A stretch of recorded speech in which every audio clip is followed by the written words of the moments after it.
Álcool e depressão. Qual que é a relação? A gente já sabe que o álcool faz mal, né? Não tem nenhum benefício para o cérebro, isso todo mundo está dizendo, mas será que ele pode causar depressão?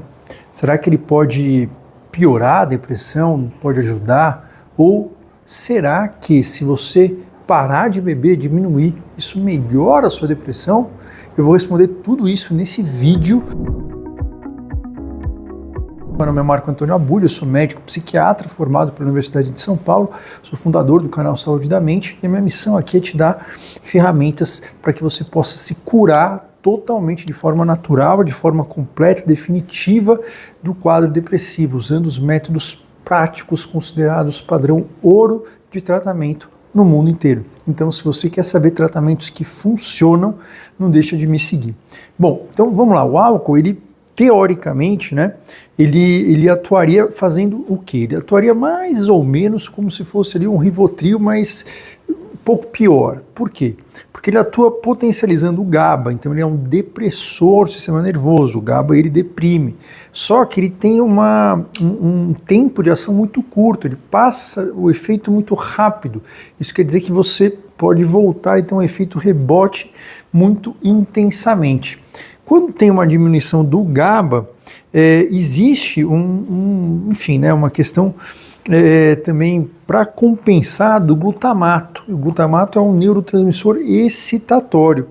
E aí, depois que você acaba passando a intoxicação no dia seguinte, você tem um efeito como se fosse ali uma compensação, tanto aumentando o GABA quanto aumentando o glutamato. O glutamato, quando ele aumenta de forma muito intensa, ele é muito tóxico, na verdade ele mata as células, principalmente células do córtex pré-frontal. Então não é uma boa ideia no sentido de que isso vai piorar a sua capacidade de memória, de concentração, de organização de pensamento que já está ruim. E isso pode piorar e você pode sentir esses efeitos ao longo de alguns dias, até semanas.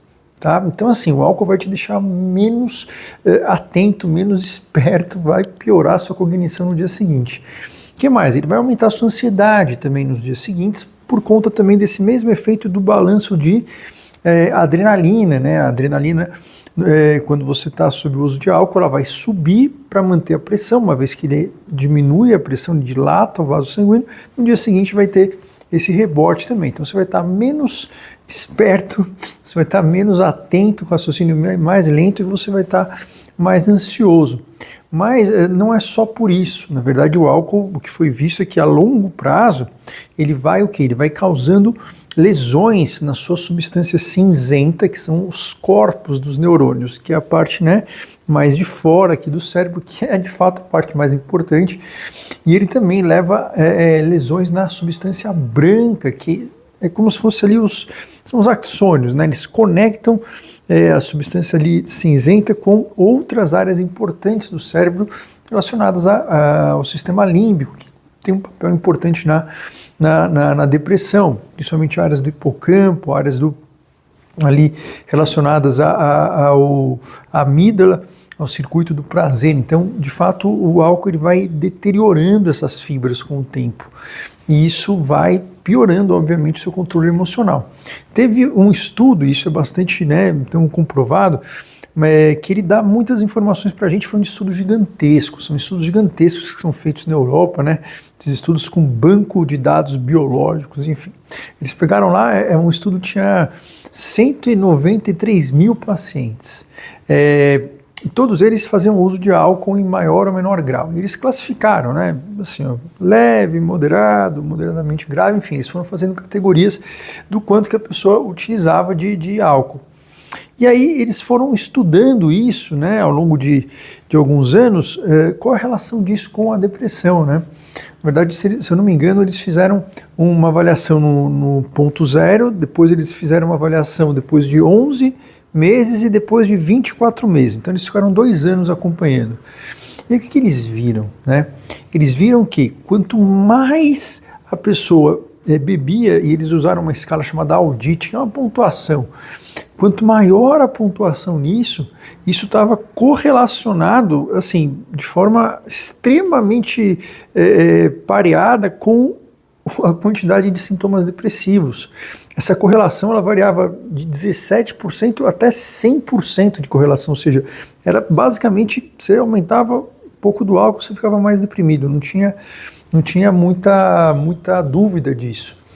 E o que foi visto que foi mais interessante, que isso sim dá mais esperança, dá de fato, né, mais armas para a gente, que cada vez que a pessoa reduzia o consumo de álcool, não importa nem quanto fosse, tá? Ela podia reduzir de muito intenso para intenso, de muito grave para grave, mas não importa.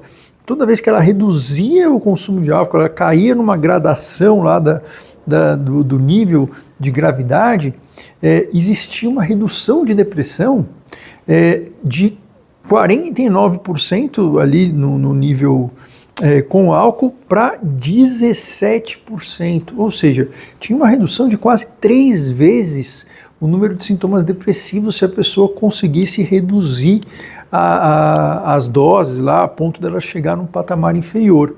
Então, isso é muito animador, na verdade, porque isso é o que a gente vê na prática clínica, né? Tem muitos quadros de intoxicação por álcool ou de pessoas que usam álcool de forma muito intensa que vão apresentar sintomas depressivos e que na abstinência, né, enfim, isso a gente acaba vendo na internação, eles acabam melhorando. Claro, tem alguns que vão ficar com alguns resquícios, mas na verdade você diminuindo o uso de álcool, você pode melhorar até 3 vezes os seus sintomas depressivos. Então, assim, é uma coisa que vale muito a pena você investir. Ah, mas eu não consigo parar, isso aí me ajuda. O quanto você conseguir, ou seja, quanto menos dias você beber por mês, melhor vai ser a sua depressão. Vai ser ideal? Não, não vai ser ideal. O ideal é que você beba 0, tá? E você nunca vai tentar diminuir o número de doses que você bebe. Por quê? Porque uma vez que você começa a beber, isso tira um poder de controle de inibição pré-frontal. Então você não vai controlar nunca o número de doses. Corte o número de dias que você bebe durante a semana, durante um mês. Faça isso por um mês, faça isso por algumas semanas, você vai notar uma baita diferença. Tá? Pode ser que a sua depressão não se resolva totalmente, mas você diminuir de 49% para 17%, né, 3 vezes menos, isso é algo que é muito valioso e isso pode ajudar você até a ter um ânimo para engajar num tratamento que seja um tratamento curativo. Tá? Então, diminua o número de dias que você bebe, não o número de doses. Tá? O número de dias é muito mais fácil, porque você nem vai para o local, você nem tem aquela tentação. E claro, né, sempre tirar os facilitadores de perto é bom. Né? Então, não ter álcool em casa também seria uma coisa interessante. Mas isso você vai notar, principalmente logo no início, na sua parte cognitiva. Você não vai estar bem ainda de pensamento, mas você vai estar muito menos ruim, muito menos irritado, menos ansioso e com menos névoa mental do que você está agora. Então vale sim a pena, isso é comprovado, você de fato reduzir o álcool, e o aumento do uso de álcool está associado ali, digamos, de forma muito proporcional a sintomas depressivos. Isso só não foi verdade nesse estudo em extremos, né? A pessoa que não bebia nada começou a beber um pouquinho, e a pessoa que era de muito grave ficou ultra grave, assim, por assim dizer. Então, nesses extremos não mudou muito, mas assim, na grande maioria das pessoas faz diferença, essa diferença é quantificável, certo? Então, isso é uma informação importantíssima para você espalhar para todo mundo, todos que você conhece, principalmente para as pessoas que você quer o bem, para você mesmo, não tem problema, a gente não vai precisar ser perfeito, a gente precisa dar passos na direção certa, que valem muito mais do que quilômetros na direção errada. E foque nos dias sem álcool do que em diminuir doses. Isso é de fato muito mais efetivo e faz diferença, tanto para o seu cérebro agradece, sua cognição, sua memória, sua atenção, as pessoas, e a sua depressão também agradece, certo? Ficando por aqui, até o próximo vídeo.